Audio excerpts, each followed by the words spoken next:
Il n'y a pas un chien, quelques étoiles dans la nuit par-dessus les toits. Et la nuit me paraît belle. Et je marche tout penaud dans la nuit fantastique.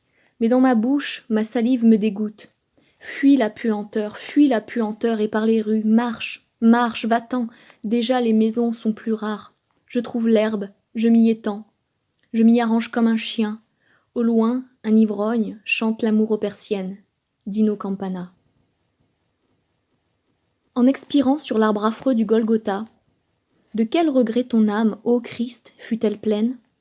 Était-ce de laisser Marie et Madeleine, et les autres, au roc où la croix se planta, quand le funèbre cœur sous toi se lamenta, et que les clous crispaient tes mains, quand, par la plainte, ton âme eut dispersé la fleur de son haleine, devançant ton essor vers le céleste état? Quel fut ce grand soupir de tristesse infinie qui s'exhala de toi lorsque, l'œuvre finie, tu t'apprêtais enfin à regagner le but? Me dévoileras-tu cet intime mystère?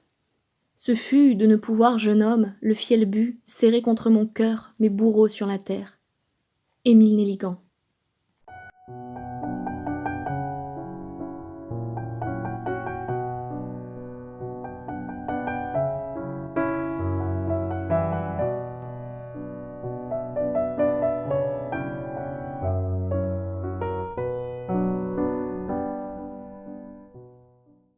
Bonjour à tous, alors je reviens aujourd'hui avec un podcast pour vous parler de deux poètes qui sont à mon sens peu mis en valeur aujourd'hui, surtout l'un des deux.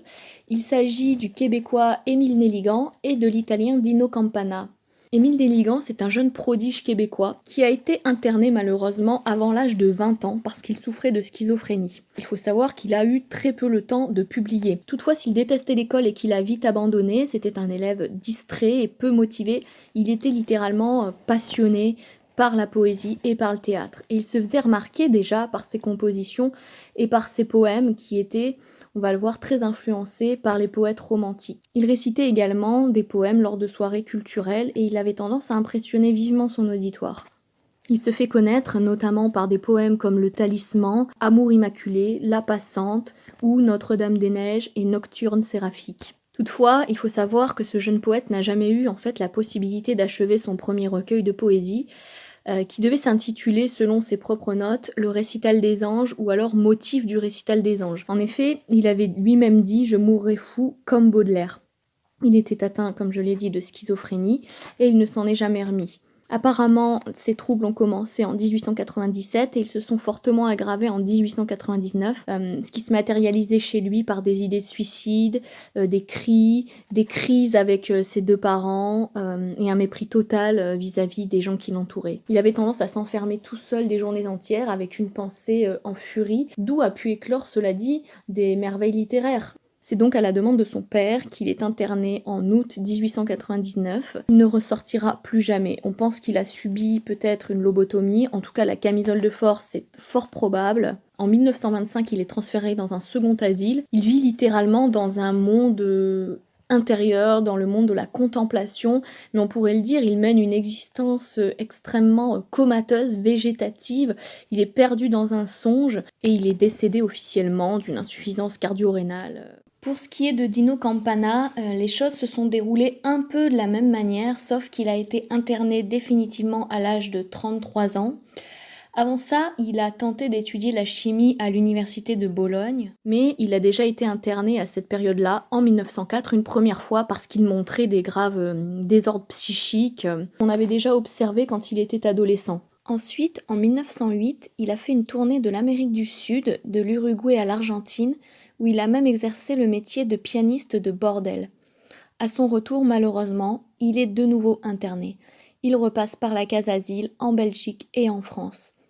Puis, fait très intéressant, il a passé les années suivantes sur les routes en vivant comme un vagabond. C'est à cette occasion qu'il écrit son chef-d'œuvre, son unique chef-d'œuvre d'ailleurs, intitulé Les Chants Orphiques. Dans une ambiance onirique et même hallucinée, Dino Campana mêle les poèmes aux souvenirs de ses pérégrinations sur les routes et de ses voyages.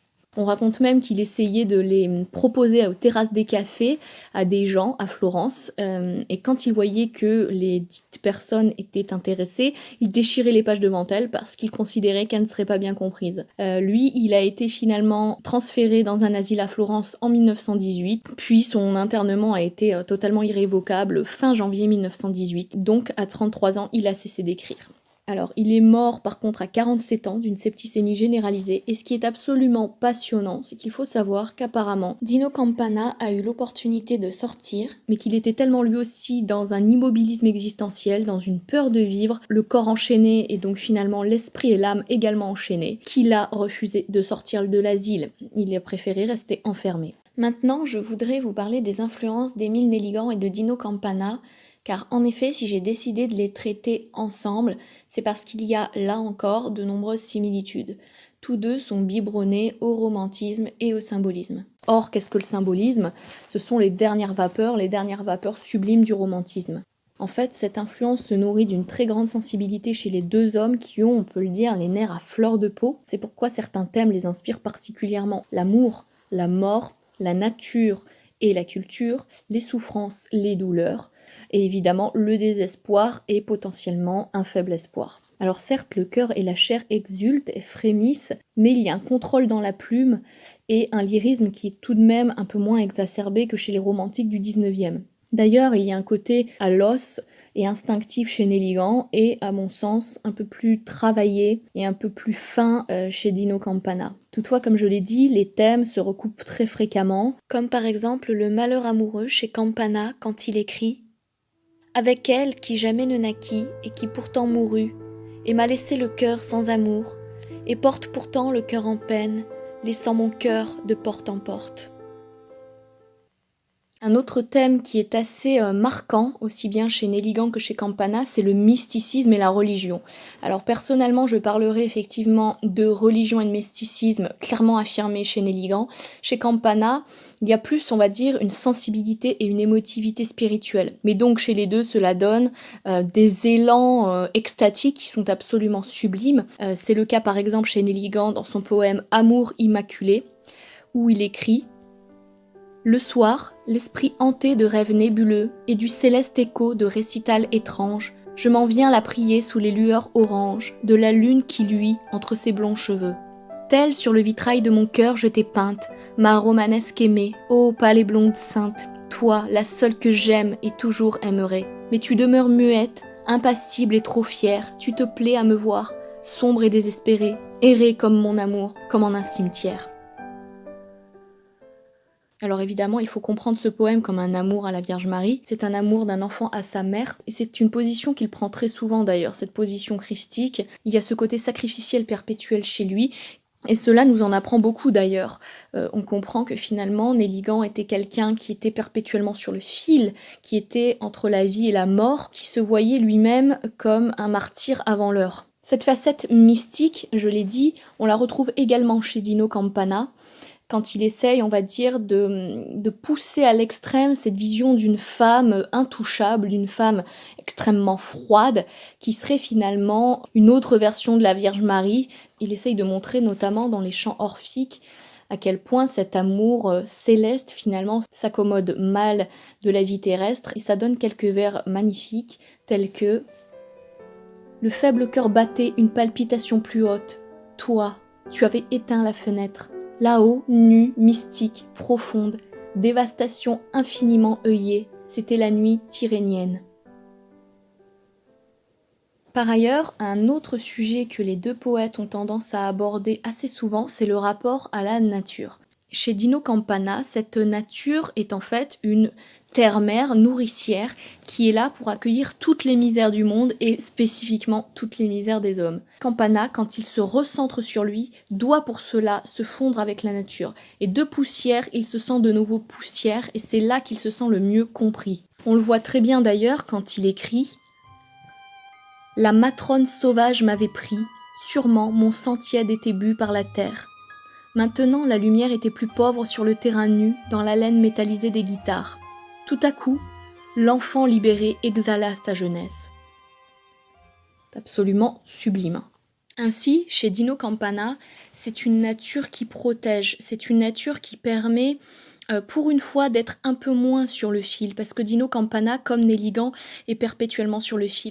On peut dire que ce sont des hommes qui sont dans une sorte de semi-vie. Ils ne sont pas dans un purgatoire entre paradis et enfer, mais ils sont à cheval entre le monde terrestre et le monde céleste. C'est bien pour ça que finalement, quand ils seront internés, quand on les privera de leur liberté de corps, ils tomberont dans un état végétatif et dans un immobilisme existentiel et sentimental, passeront d'un côté terrestre à un côté céleste de la vie en vivant dans le monde de leurs songes.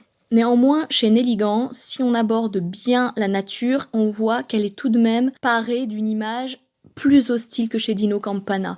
Avec Nelligan, la nature peut se montrer plus taquine, plus espiègle.